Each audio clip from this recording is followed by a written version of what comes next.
যেটো পেহেলগামত যেটো ঘটনা হল ২৬ জনকৈ মানুহ তাতে উগ্ৰবাদীৰ হাতত মানে নিহত হল।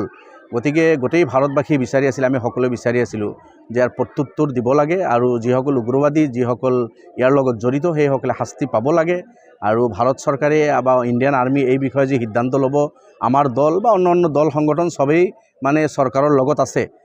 এতিয়া যোৱা ৰাতি আমি দেখিছোঁ যে পাকিস্তানৰ ওপৰত এয়াৰ ষ্ট্ৰাইক হৈ আছে বা মিছাইল ষ্ট্ৰাইক হৈ আছে। ভাল কথা, উগ্ৰবাদীৰ ঘাটি য'ত আছে সেইটোতো উৎখাত হ'ব লাগে। তাত আমি যেহেতু আগতে আমি কৈ দিছোঁ যে ইণ্ডিয়া গভৰ্ণমেণ্ট আৰ্মিয়ে যিটো সঠিক সিদ্ধান্ত ল'ব সেই সিদ্ধান্তৰ লগত আমি আছোঁ। যেটো পেহেলগামত যেটো ঘটনা হল ২৬ জনকৈ মানুহ তাতে উগ্ৰবাদীৰ হাতত মানে নিহত হল। গতিকে গোটেই ভাৰতবাসী বিচাৰি আছিল, আমি সকলোৱে বিচাৰি আছিলোঁ যে ইয়াৰ প্ৰত্যুত্তৰ দিব লাগে আৰু যিসকল উগ্ৰবাদী যিসকল ইয়াৰ লগত জড়িত সেইসকলে শাস্তি পাব লাগে আৰু ভাৰত চৰকাৰে বা ইণ্ডিয়ান আৰ্মি এই বিষয়ে যি সিদ্ধান্ত ল'ব, আমাৰ দল বা অন্যান্য দল সংগঠন সবেই মানে চৰকাৰৰ লগত আছে। এতিয়া যোৱা ৰাতি আমি দেখিছোঁ যে পাকিস্তানৰ ওপৰত এয়াৰ ষ্ট্ৰাইক হৈ আছে বা মিছাইল ষ্ট্ৰাইক হৈ আছে।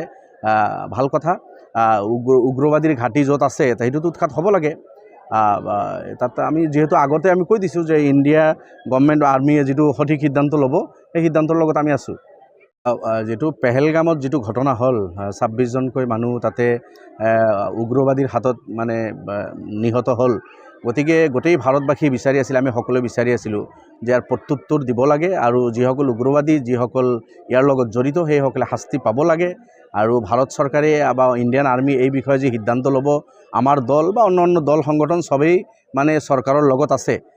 এতিয়া যোৱা ৰাতি আমি দেখিছোঁ যে পাকিস্তানৰ ওপৰত এয়াৰ ষ্ট্ৰাইক হৈ আছে বা মিছাইল ষ্ট্ৰাইক হৈ আছে।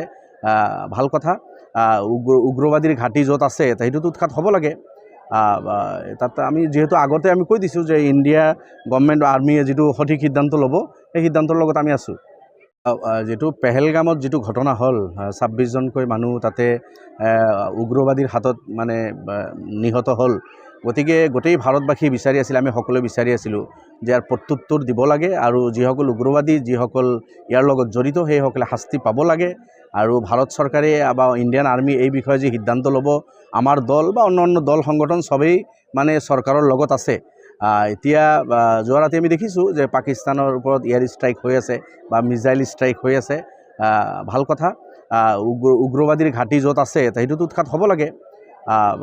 তাত আমি যেহেতু আগতে আমি কৈ দিছোঁ যে ইণ্ডিয়া গভৰ্ণমেণ্ট আৰ্মিয়ে যিটো সঠিক সিদ্ধান্ত ল'ব সেই সিদ্ধান্তৰ লগত আমি আছোঁ। যিকোনো খবৰৰ বাবে যোগাযোগ কৰক 7099017330 লগতে 7099017110 নম্বৰত।